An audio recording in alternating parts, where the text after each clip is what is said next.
Hey guys, it's Josh here. Tonight we're going to talk a little bit briefly about the relationship between heaven and earth and the law of God. Now in Matthew 5 on the Sermon on the Mount, Yeshua says, "Do not think that I have come to abolish the law or prophets. I have not come to abolish, but to fulfill. Truly I say to you, until heaven and earth pass away, not one jot or tittle shall by no means pass from the law until all things come to be." Interestingly enough, the very first few words of these lines is a direct command in the imperative mood in the Greek language. The Greek reads, "Me nomesete." That pretty much means, do not think. But the catch is, though, that the way it is structured in the Greek, it goes one of two ways. If you are not doing this action, do not begin to do this action. Number two, if you are doing this action, stop doing this action. Therefore, when he says, "Do not think I've come to abolish the law or prophets," he's speaking to the people and saying, if you do believe I've come to abolish the law and prophets, stop believing that. If you don't believe that, never begin to believe that. Also, notice how the law of God is directly related to the existence of heaven and earth. But why is this the case? Is the heaven and earth actually going to pass away? Or has it already, quote, spiritually passed away? Let's take a look back at the time of Moses when heaven and earth were playing a major role concerning the law. Deuteronomy 30, 15 through 20. "See, I have set before you today life and good, death and evil. If you obey the commandments of Yahweh your God that I command you today, by loving Yahweh your God, by walking in His ways, and by keeping His commandments and His statutes and His rules, then you shall live and multiply, and Yahweh your God will bless you in the land that you are entering to take possession of it. But if your heart turns away, and you will not hear, but you are drawn away to worship other gods and serve them, I declare to you today that you shall surely perish. You shall not live long in the land that you are going over the Jordan to enter and possess. I call heaven and earth to witness against you today, that I have set before you life and death, blessing and curse. Therefore, choose life, that you and your offspring may live, loving Yahweh your God, obeying His voice and holding fast to Him, for He is your life and length of days, that you may dwell in the land that Yahweh swore to your fathers, to Abraham, to Isaac, and to Jacob, to give to them." Notice verse 19. "I call before you heaven and earth to witness against you today, that I have set before you life and death, blessing and curse. Therefore, choose life, that you and your offspring may live."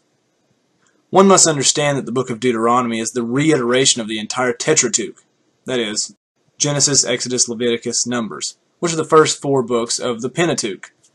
Deuteronomy is the second telling of the entire Torah in one book. Therefore, at the end of Deuteronomy, the end of the summing up of the Torah, Yahweh tells Israel that heaven and earth have been set before them as witnesses. We know that matters are established on the mouth of 2 to 3 witnesses, Deuteronomy 19:15. So Yahweh calls 2 witnesses before Israel as they choose obedience unto life over disobedience unto death. Thus, these witnesses are the witnesses against Israel for when they break the Torah of Yahweh and sin. It would make sense that Yahweh chose lasting witnesses instead of mortal humans. So the question remains, has heaven and earth passed away yet? I don't think so. But people still today claim that the law of God has been done away with, or has passed away, been nailed to the cross. But they don't realize that we just saw that heaven and earth first have to pass away before that can happen. And heaven and earth are still here. So what's going on? Let's see what Peter has to say about this. 2 Peter 3, 10 through 13. "But the day of the Lord shall come as a thief in the night, in which the heavens shall pass away with a great noise, and the elements shall melt with intense heat, and the earth and the works that are in it shall be burned up. Seeing all these are to be destroyed in this way, what kind of people ought you to be in holy behavior and reverence, looking for and hastening the coming of the day of God, through which the heavens shall be destroyed, being set on fire, and the elements melt with intense heat. But according to his promise, we wait for a new heaven and a new earth in which righteousness dwells. So Peter does back up the words of Christ when he says that heaven and earth shall pass away. But I'm pretty sure heaven and earth hadn't passed away when Peter wrote this, which is why he wrote of the expectancy of a new heaven and a new earth. But has heaven and earth passed away since then? Let's ask John the Revelator.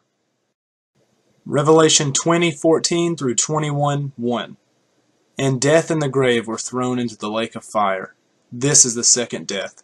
And if anyone was not found written in the book of life, he was thrown into the lake of fire. And I saw a new heaven and a new earth, for the former heaven and the former earth had passed away, and the sea is no more. John was writing of the day of Yahweh, the day of the Lord, the final day of judgment, when all unrighteousness gets thrown into the lake of fire. Peter wrote of this same day as a forewarning, but John got a front row seat to the prophetic vision. In the end of time, when all unrighteousness is thrown into the lake of fire, and Yahweh has to destroy this heaven and this earth because of its unrighteousness and corruption, then we will have a new heaven and new earth. Until that point, the two witnesses against Israel for their covenant bond is still in effect. But at this point, when the new heaven and new earth come, there will be no more transgressions, for there will be no more sin. There will be no more adultery, no more theft, no more idolatry. We won't need a written copy of the law at this point.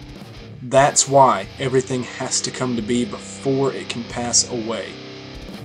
So next time someone says, the law's been done away with, remind them there are two witnesses standing against them right now.